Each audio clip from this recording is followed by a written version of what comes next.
sou Carolina Tinoco, advogada de direitos autorais.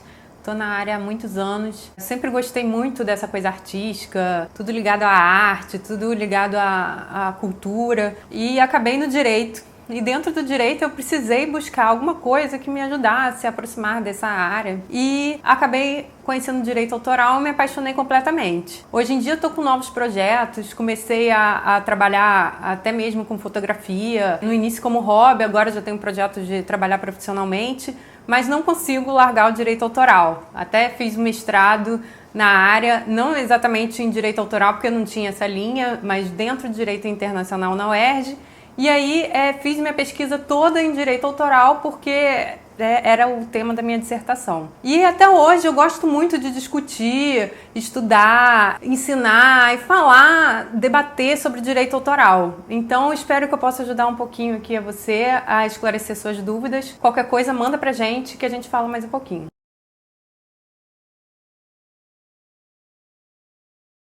Para proteger de verdade, eu não preciso fazer nada.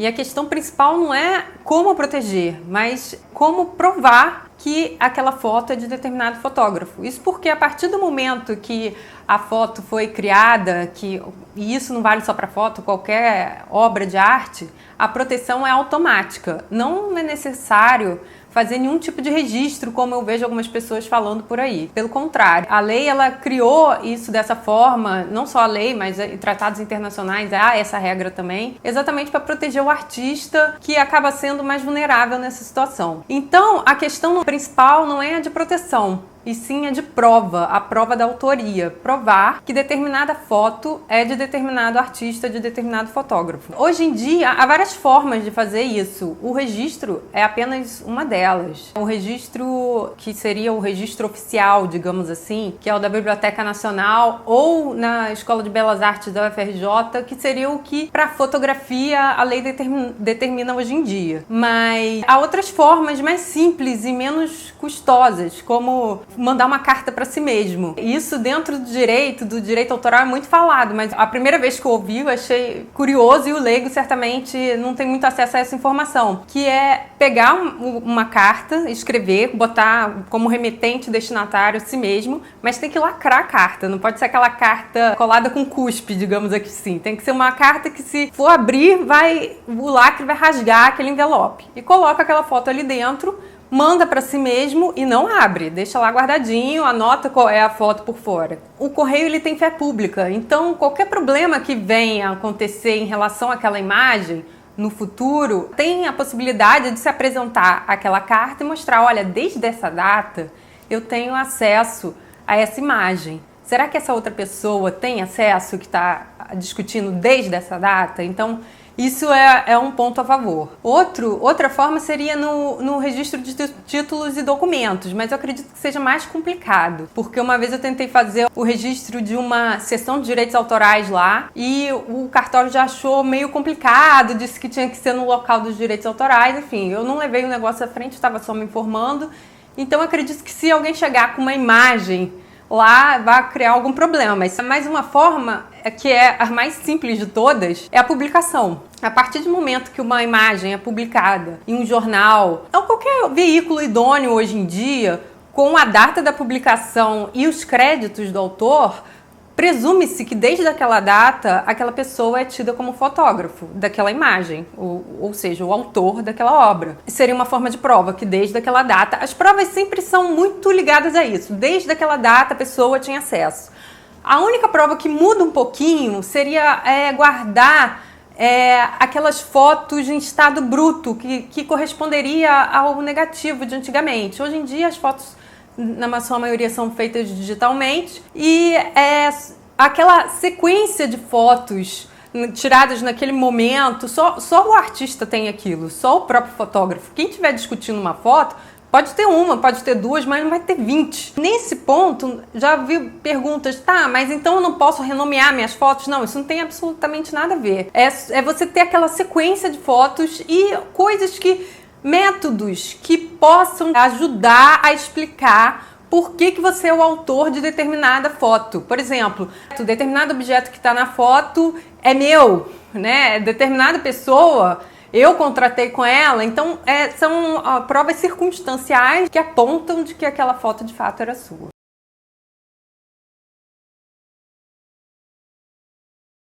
Isso seria uma parte da prova, né? Porque nem todo mundo fotografa em RAW e alguém pode ter acesso àquele arquivo RAW determinado. Tem empresas que exigem que o fotógrafo mande a imagem em formato RAW. Hoje em dia tem o RAW em formato DNG, que a pessoa consegue tratar e mesmo assim ter a foto em formato RAW. Então o RAW em si não significa muita coisa, porque muita gente fotografa e joga JPEG também.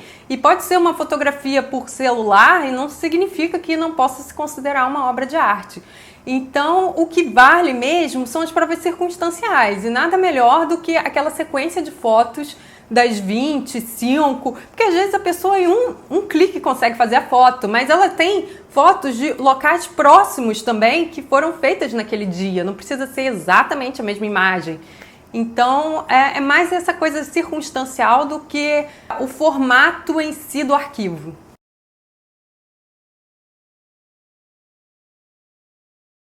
Olha, isso é muito caso a caso, né? O que eu percebo, de uma forma geral, é que os tribunais e os juízes têm uma tendência a dar mais valor à prova quando ela é feita o registro da Biblioteca Nacional ou o registro da Escola de Belas Artes. Mas isso não implica que vá acontecer de só se a prova for feita dessa forma e constituída dessa forma que ela vai ser válida. O que eu percebo é que esse tipo de prova geralmente é mais levado em consideração. Então, o que eu sugeriria é o seguinte: não vá registrar na Biblioteca Nacional ou na EBA todas as suas imagens, mas aquelas imagens que considerar principais, vale a pena. Mas isso não quer dizer que o juiz vá dar favorável ao fotógrafo, até porque depende da situação. Se a gente estiver falando de direito autoral, é uma coisa. Se a gente estiver falando de direito de imagem, a parte vulnerável ali não é mais o fotógrafo, como é em relação a terceiros que utilizam a foto dele. A parte vulnerável é a pessoa que está sendo fotografada no direito de imagem. Então, nesse momento, o fotógrafo tem que ter um cuidado extra para poder tratar, digamos assim, não tratar no sentido de corrigir, mas de lidar com essas fotos. Então, não dá para responder assim de forma geral se o fotógrafo ganha sempre.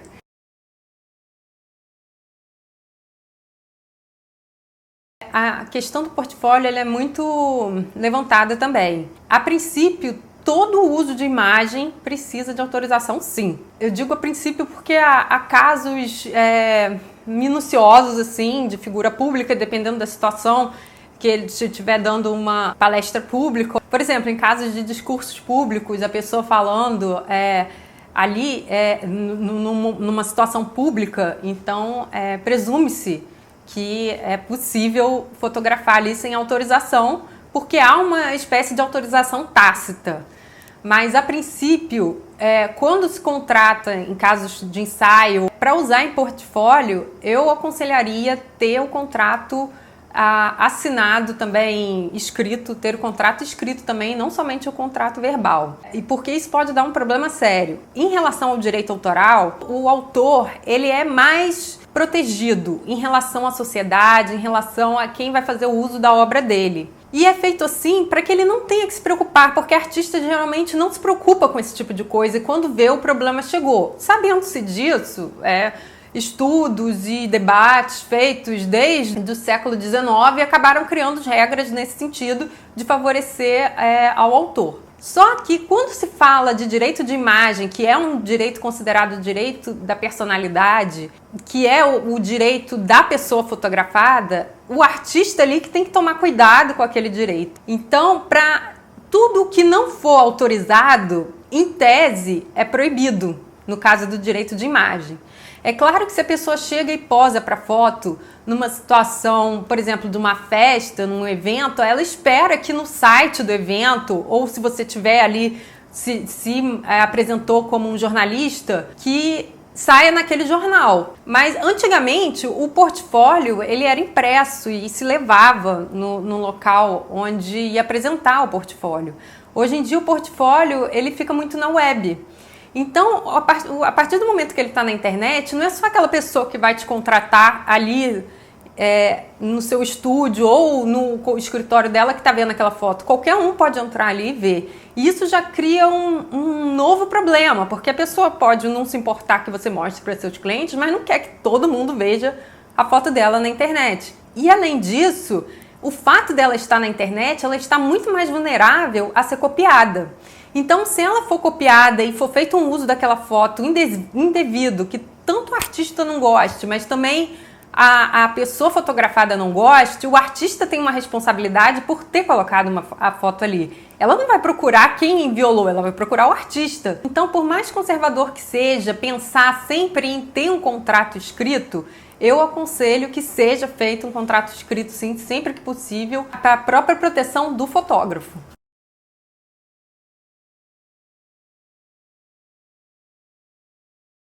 Essa, se não me engano, eu arriscaria dizer que é uma das questões mais polêmicas. E não digo só dentro da fotografia, não, que eu percebi que isso é muito questionado e levantado, porque é a relação de autoria de duas pessoas, mas dentro do direito autoral também, porque se não houver um contrato escrito ou um contrato de trabalho, que mesmo assim já poderia criar uma leve polêmica, se não houver nada, se for só um acordo verbal, seria uma forma de obra por encomenda.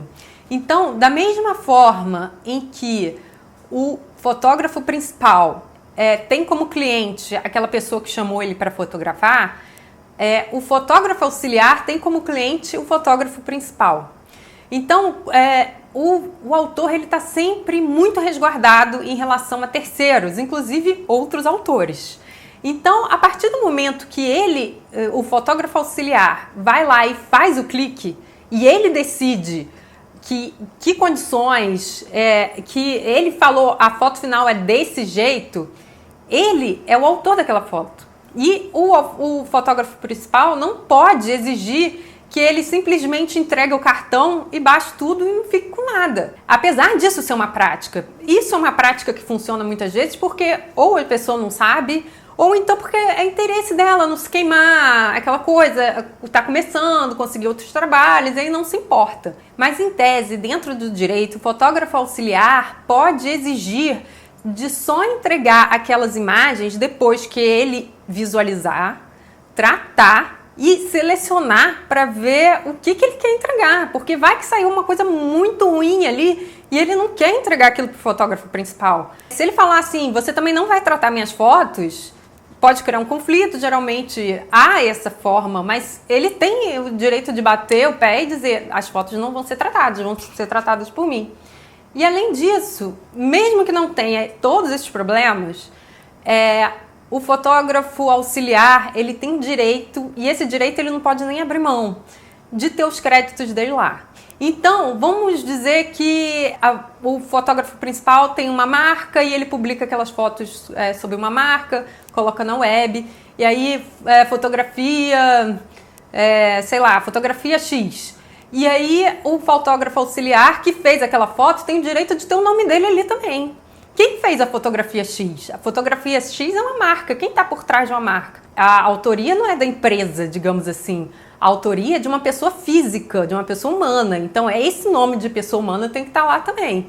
E não existe nem essa coisa no Brasil de... É claro, existe, né? Mas no direito não é permitido no Brasil nem o que seria equivalente ao ghostwriting, né?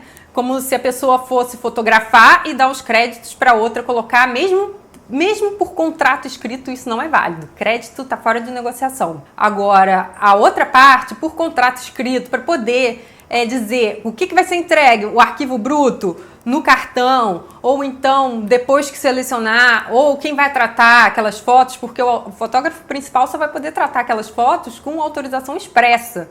E aí, se ele tiver um contrato, mais uma vez, por escrito, fica muito melhor para ele. E por que esse conservadorismo todo? Porque sempre que se está lidando com uma pessoa que está super protegida como autor, a parte que está lidando com ela é que tem que se preocupar mais. Então ele é autor ali naquela situação, mas o outro também é. E ele contratou o outro, né? Então, da mesma forma que o fotógrafo tem um respaldo enorme em relação aos clientes dele, do uso que eles possam vir a fazer daquela foto, ele também tem que pensar que o fotógrafo auxiliar também tem um respaldo em relação a esses clientes e em relação a ele.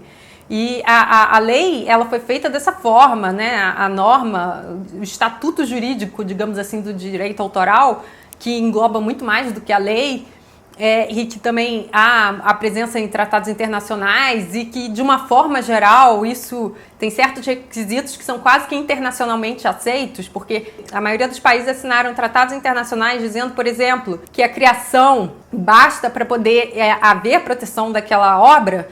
Então, da mesma forma que o artista não precisa se preocupar com nada disso para poder a obra dele estar ali valendo para o nome dele, para quando ele precisar fazer valer aquilo, ele tem que pensar que o outro também está nessa situação. Por isso, mais uma vez, eu aconselho um contrato por escrito, minucioso, o quanto possível, destacando principalmente os usos que vão ser feitos daquela imagem, se vai haver tratamento, se não vai, e tudo mais que for considerado importante naquele contexto.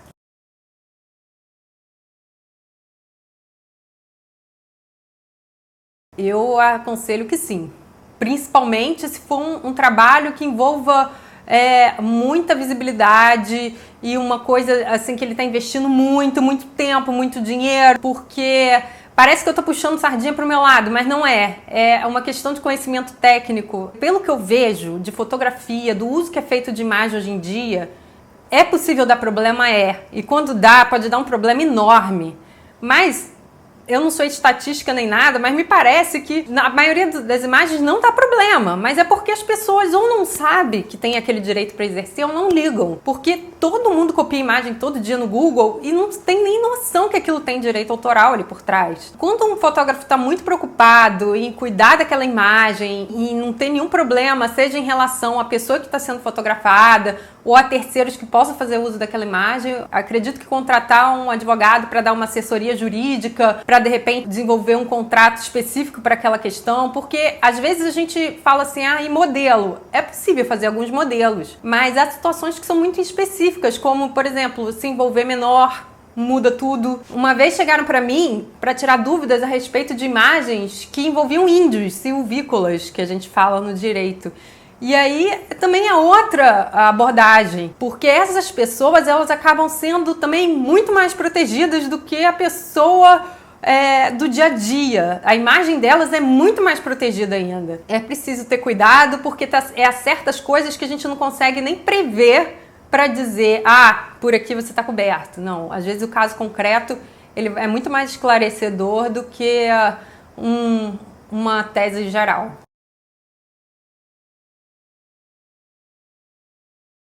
Se a pessoa está em um ambiente público, tipo uma rua, e se beija ali, ela está sujeita, ela sabe que ela está sujeita. Mas eu sou mais conservadora porque eu acredito que como essas coisas não são determinantes, não há, por exemplo, uma norma muito clara dizendo que isso é isso. Pelo contrário, são interpretações que a gente vê, tendências de decisões de tribunais e tudo mais. Eu acredito que seria melhor ter o contrato ali para fazer na hora e mais grave ainda se nem avisar ao casal, porque de repente a pessoa nem se importaria. Hoje em dia muita gente gosta de aparecer na mídia e se sente importante até. De repente se um fotógrafo chegar, aproximar, poxa, eu quero fazer o uso dessa imagem, muito legal vocês dois se beijando, às vezes eles vão posar ali com todo prazer, sabe? E aí não custa falar, nossa, mas aí eu precisaria de um ok seu para poder...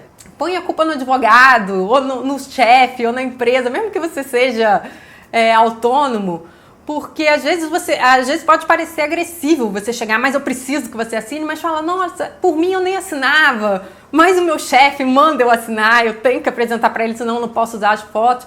Acredito que a pessoa não vá se importar. E é preciso que o uso da foto também esteja discriminado. Eu vou usar a foto para quê? Porque se não tiver discriminado, esse contrato não vale de nada. Eu vou usar a foto para apresentar portfólio, eu vou usar em mídias sociais, eu vou usar em jornais, eu vou usar para um comercial, aí é grave, é o mais grave de todos, porque a pessoa, quando se usa para publicidade, há uma intenção muito clara de que há uma comercialização daquilo.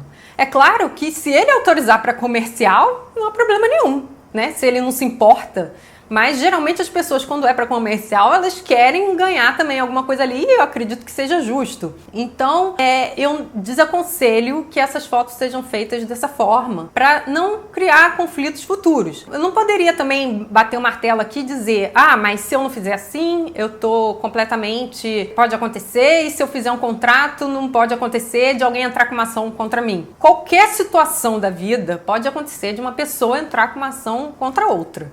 Isso aí é incontrolável. Qualquer um pode acusar qualquer um de qualquer coisa e entrar com uma ação contra ela. A questão é, você vai conseguir provar que aquela pessoa estava ali e autorizou aquele uso? Porque quando a pessoa chega e posa sorrindo, ainda há uma autorização tácita. Agora, no caso de um beijo que o casal não esteja nem vendo, aí é mais complicado ainda, porque eles foram fotografados e não souberam, e de repente saiu. Aí às vezes a pessoa não se importava, mas a surpresa de ver aquela foto em algum lugar, peraí, eu não autorizei isso, né? E às vezes quando você chegou, se aproximou, pediu para assinar e tudo mais, conversou, ou então às vezes...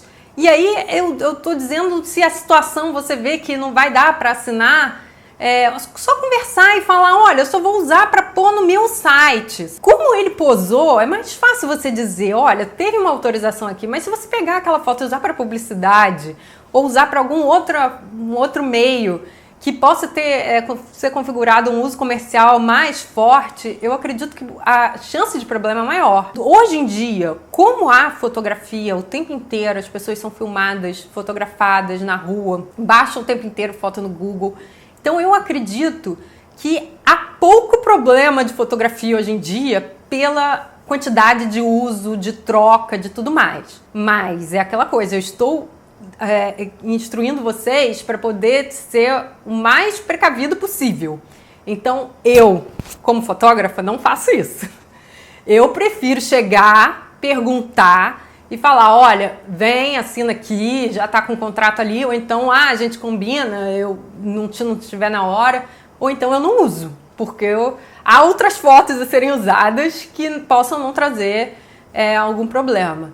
Então, na dúvida, eu não usaria, né? Mas fica a decisão de quem vai fotografar também, porque isso é de cada um. Bom, então foi isso que eu vim trazer aqui hoje para você. Espero que tenha conseguido esclarecer algumas questões. Talvez você agora esteja com muito mais dúvidas do que estava antes, porque quanto mais a gente discute, isso é normal, o tema, mais questões aparecem. Fique à vontade de mandar aqui para o canal do Criadouro mais questões, mais dúvidas, que a gente vai fazer o possível para poder responder. E fique ligado também, porque vamos fazer uma palestra aqui no Criadouro no dia 27 de novembro, falando exatamente sobre isso, direitos autorais, direitos de imagem, um pouquinho de cada um e levantar uma sessão de dúvidas também para serem esclarecidas. E depois teremos bolinhos e coisinhas gostosas que a Thaisa sempre prepara pra gente, que todo mundo ama. Há possibilidade dessa palestra ser transmitida pela internet, mas ainda não sabemos. De qualquer forma, acompanhe que vai vir coisa boa por aí. Obrigada!